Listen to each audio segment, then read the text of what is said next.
and welcome to Rotted Reviews, and today we continue on with the advent calendar of Christmas horror movies as we tackle more Yuletide tales of terror.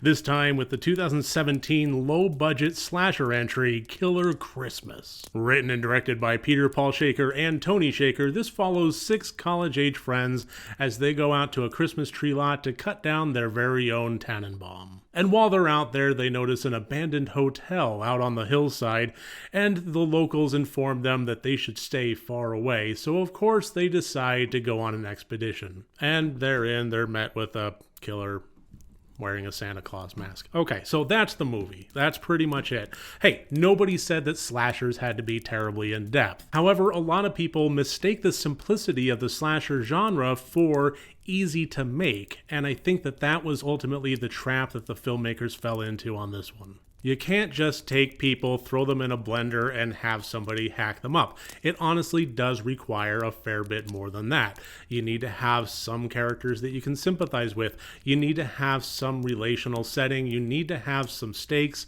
and you need to have some decent kills. None of which are present in Killer Christmas.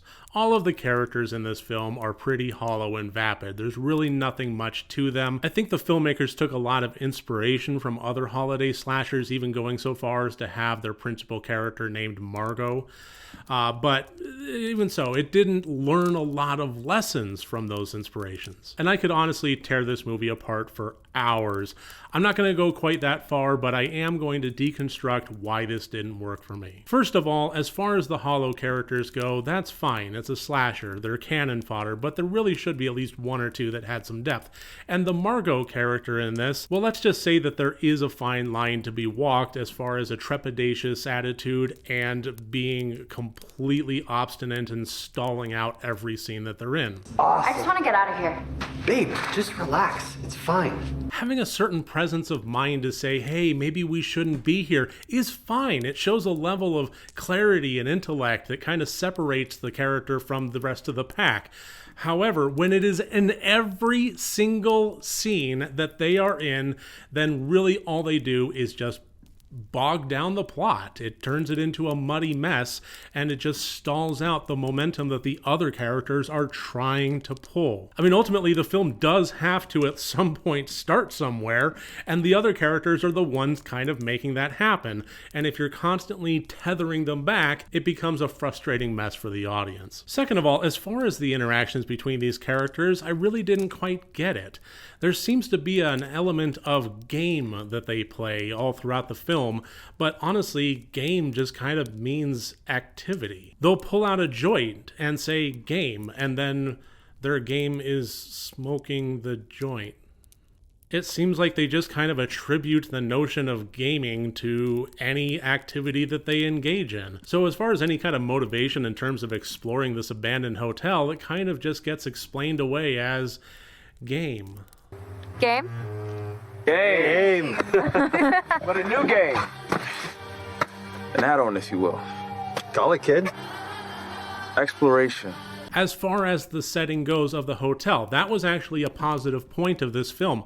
Having a dilapidated building like that is not always the easiest to come by, and having it in an area that you are able to be filming in is even harder still. So the fact that they actually had a pretty decent setting for this was, well, I mean, hats off to it. The problem comes in when they don't actually use that to good effect, and that was the ultimate sin. You see, we had a situation where the setting was really kind of unique and interesting and added a good creep factor, but it really wasn't utilized terribly well. There was no visual spatial reference points for the audience, and that became a really big problem. It's one of those things that it becomes a little bit subtle, but it becomes very critical. A lot of audiences don't even realize it's happening, but when you have a large area made up of several floors and several wings and identical rooms, it becomes kind of critical to have some visual elements that kind of define areas. Be that the paint on the walls that's crumbling or the color of the carpet that's worn. It just kind of matters that the audience knows at any given pinpoint when we cut back and forth between characters that are scattered all over this building where they are in relation to each other. So that when they have a killer that's after them and somebody says, oh, we need to go find Bob, and Bob is in the room with a bunch of TVs last I saw him, we know exactly what the stakes of that are. Is it next door? Is it all the way across the building? Is it 2 floors down all the way across the building? What are the chances of survival as far as going to try and find Bob? It's not really clear in this movie because we have no reference points of spatial relationships between the characters. And it does become critically important. In a lot of movies that have to do with fun houses, things like that, it's an extremely important thing, and that's an example of how a movie like Clown does that terrible, and a movie like Haunt does it terribly well. And then breaking things down further on a technical level, I think that this movie wins an award, and that award is Loudest Footsteps in a Movie Ever. As characters are walking through the snow and talking to each other, or walking down the hallway full of crumbly wall bits and so forth on the ground and talking to each other, you almost can't hear the dialogue over the fucking footsteps. Granted, the dialogue wasn't exactly Miller's Crossing, but even so, it would have been nice to at least heard the words without straining. There's a lot of tips and tricks in filmmaking that can be employed to avoid this, from where you point the boom arm to post-production tricks, as well as even simple things like putting carpet on the bottom of actors' shoes. I don't think in the entire time of doing this channel, over 3 years and 500 movies reviewed, that I've ever actually had to address the footstep problem, but here we are. And lastly, the thing that I kind of want to address with this film is the ending. And I'm not going to spoil anything, don't worry, but what I will say is that there was an element of the big reveals and twists and so forth that actually took me by surprise, and holy shit, was I surprised that I was surprised. However, it still was a bit vapid. In terms of character motivations and what draws people to kill, it's one of those things where the worst thing that you can have is a half measure. You can either have somebody that has a very strong motivation, a few years ago you killed their kid in a drunk driving accident and they've been plotting murder ever since, things like that, fine, strong motivation. Or you can have no motivation. We're looking at the Michael Myers kind of thing, where it's just a silent killer for absolutely no reason and the terrifying nature of that.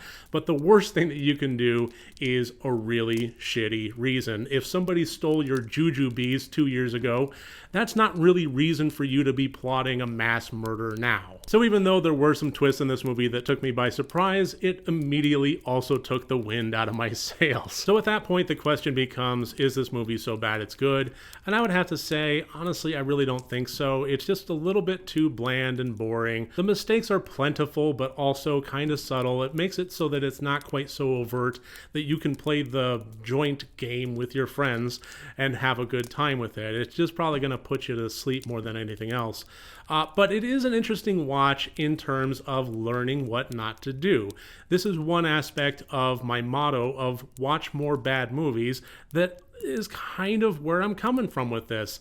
It pays to pay attention to things like this and learn what not to do so that you can also find out what works when it does. So although I really didn't find this to be that engaging or fun or interesting or scary or intelligent, I did find it to be a somewhat noteworthy study case. So on that level, and pretty much only that level, will I give this a recommendation. So thank you so much for joining me here today as I took a look at the 2017 movie Killer Christmas. Take care of each other, and remember, next time you want to watch a horror movie, first make sure that it's good and rotted.